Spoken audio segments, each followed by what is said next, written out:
Oh, good morning mga boss. So, andito tayo dito sa ating another batch ng lettuce. Ayan, sa likod ko. Ito yung latik na variety. Ayan. Kunin natin itong isa. Ayan. Itong nauunang malaki. Ayan. So, meron tayong tips na ibibigay mga boss sa mga nag-lettuce. Ayan. So, paano ba natin maiwasan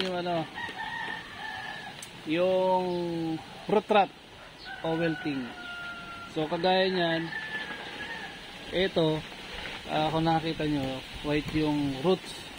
So, ibig sabihin, as of this moment, healthy pa yung roots ng ating tanim. Yan, yan mahaba. So, paano ba mapapanatili na malusog yung roots at saka yung tanim natin na lettuce? So unang-una is kailangan natin yung merong proper oxygenation. Yan. Kasi isa yun sa nakakatulong para maiwasan yung root rot at saka wilting.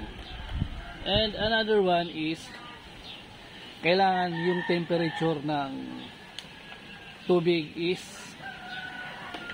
below 26 or 26 degree Celsius. Yan, para masigurado natin na yung ating lettuce ay na-intake niya yung proper nutrients nandun sa ating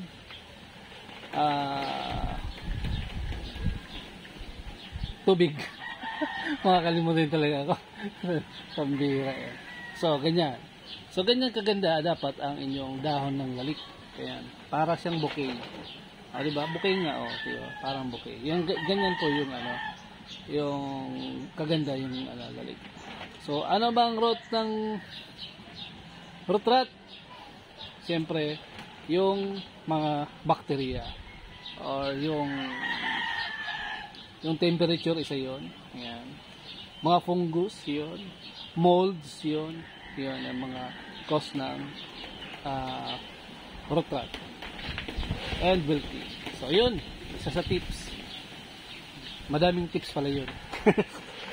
So, naisip ko lang ngayon. So, baka may mga naglilitos dyan. Ayan. Baka makatulong sa inyo. So, ayan. Ito yung Partanom. Si Reyka.